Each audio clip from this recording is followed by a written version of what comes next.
Assalamualaikum warahmatullahi wabarakatuh. Selamat pagi teman-teman semua. Perkenalkan, saya Natasha Cecilianda, perwakilan dari kelompok 4 yang akan mempresentasikan hasil diskusi dari kelompok kami. Di sini, saya bertugas sebagai moderator kelompok kami dan juga saya akan menjelaskan tentang tes-tes populasi khusus. Sebelumnya, saya akan memperkenalkan terlebih dahulu anggota kelompok saya yang terdiri dari saya sendiri, Natasha Cecilianda, Nisrina Wanda, Tara Nurodia, dan Giralda Aswin. Pengentasan pada bayi dan anak-anak prasekolah. Pengentasan bayi dan anak-anak prasekolah, sejumlah anak taman kanak-kanak biasanya dites dalam kelompok-kelompok kecil dengan jenis tes yang disusun untuk tingkatan-tingkatan dasar. Studi ini merupakan usaha rintisan untuk memberikan metode yang sistematis dan empiris untuk menaksir perkembangan perilaku anak-anak kecil. Kebanyakan data diperoleh dari observasi langsung atas respon-respon anak-anak terhadap mainan standar dan objek stimulus lain, serta dilengkapi dengan informasi yang disediakan oleh orang tua atau pengasuh utama lainnya. Pada dasarnya, tes ini menggunakan kertas dan juga pensil. Sejak lahir sampai umur mendekati 18 bulan sampai 60 bulan, dari sudut pandang penyelenggaraan tes ini harus diperhatikan juga bahwa seorang bayi harus dites sambil tiduran, dipangku, digendong oleh seseorang ataupun yang lainnya. Banyak dari tes-tes ini menyangkut perkembangan sensori, motori seperti didemonstrasikan oleh kemampuan bayi yang mengangkat kepala, berbalik, meraih, dan memegang atau mengikuti objek yang bergerak dengan matanya. Pihak lain, anak prasekolah biasanya dinilai dengan duduk di meja, menggunakan tangannya untuk memanipulasi objek tes, dan berkomunikasi dengan bahasa. Pada tingkat prasekolah, anak juga lebih responsif terhadap penguji sebagai pribadi. Sementara untuk si bayi, penguji berfungsi sebagai menyediakan objek stimulus. Pengentasan prasekolah adalah proses yang jauh lebih antara pribadi. Skala-skala khusus yang dirancang untuk anak-anak dan masa kanak-kanak awal serta mewakili berbagai pendekatan adalah yang pertama, skala Wechsler, yang kedua, skala Stanford-Binet, yang ketiga, skala Kaufman, yang keempat, skala kemampuan diferensial. Skala-skala ini digunakan dalam menilai anak-anak prasekolah karena tes-tes ini mencakup usia 2 tahun sampai 6 tahun, selain untuk umur yang lebih tua. Tes-tes yang dibakukan untuk perkembangan masa kanak-kanak awal. Yang pertama, skala-skala Bailey untuk perkembangan bayi.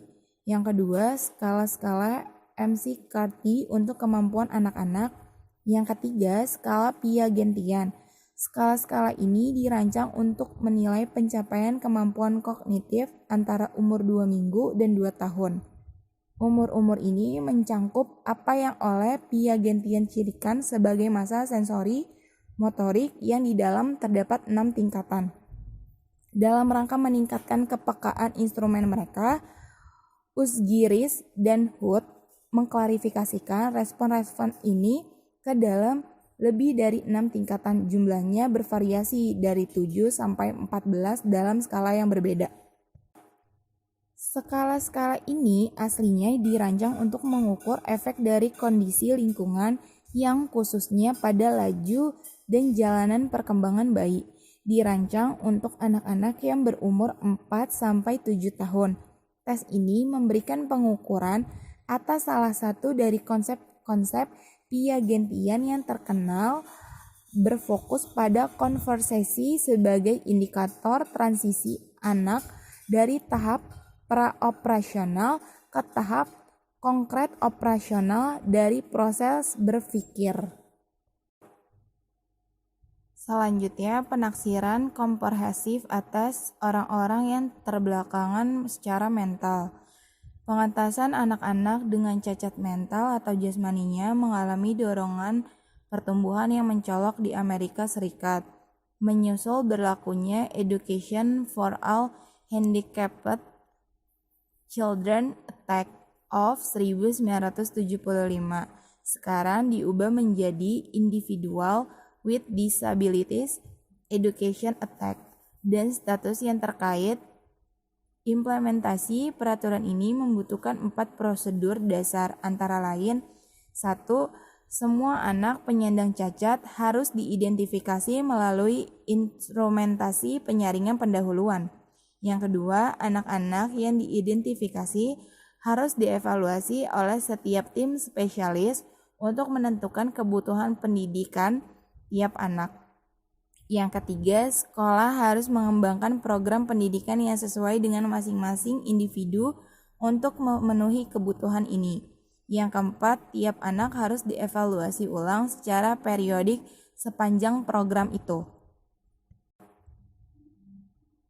Keterbelakangan mental ini dicirikan oleh fungsi intelektual yang jauh di bawah rata-rata, yang ada secara bersamaan dengan keterbatasan-keterbatasan terkait dalam 2 atau lebih bidang-bidang keterampilan adiktif yang dapat diterapkan sebagai berikut: komunikasi, perhatian pada diri sendiri, kehidupan rumah, keterampilan sosial, penggunaan komunikasi, pengarahan diri sendiri, kesehatan dan keamanan, hal-hal akademik fungsional, waktu luang dan kerja. Definisi yang ada sekarang membenarkan gagasan bahwa keterbatasan intelektual adalah kondisi yang perlu, tetapi tidak cukup untuk keterbelakangan mental.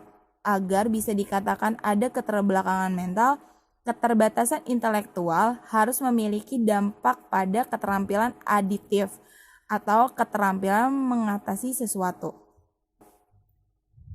Selanjutnya, asal-muasal tes populasi.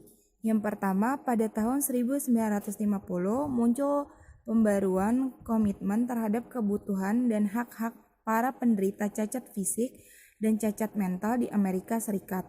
Yang kedua, pada tahun 1973, Public Law 93/112 disahkan, yang berfungsi sebagai Bill of Rights, undang-undang yang mengatur hak-hak asasi bagi para penyandang cacat. Undang-undang ini melanggar diskriminasi berdasarkan kecacatan.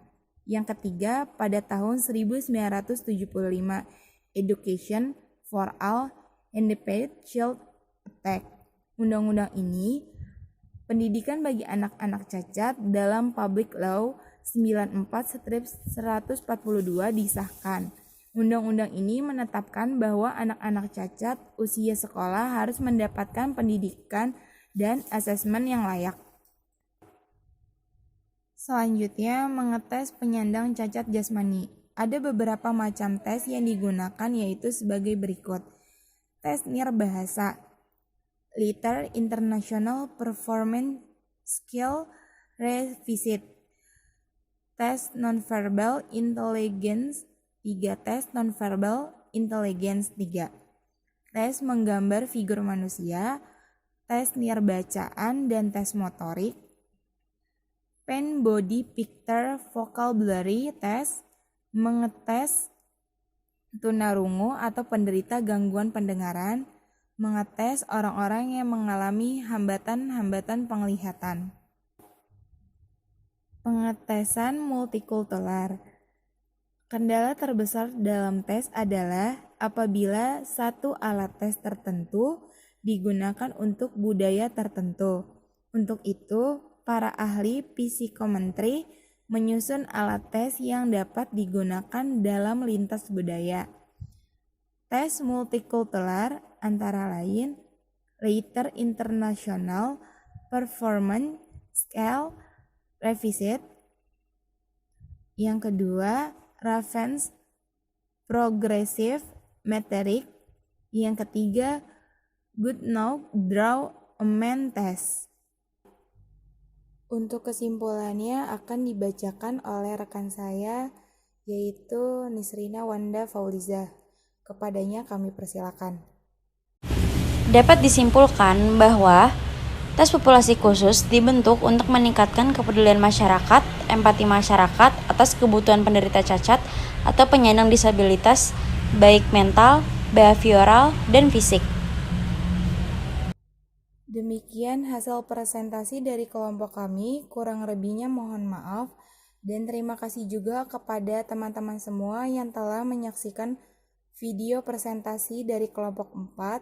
Sekian dari saya, billahi taufiq wal hidayah, wassalamualaikum warahmatullahi wabarakatuh.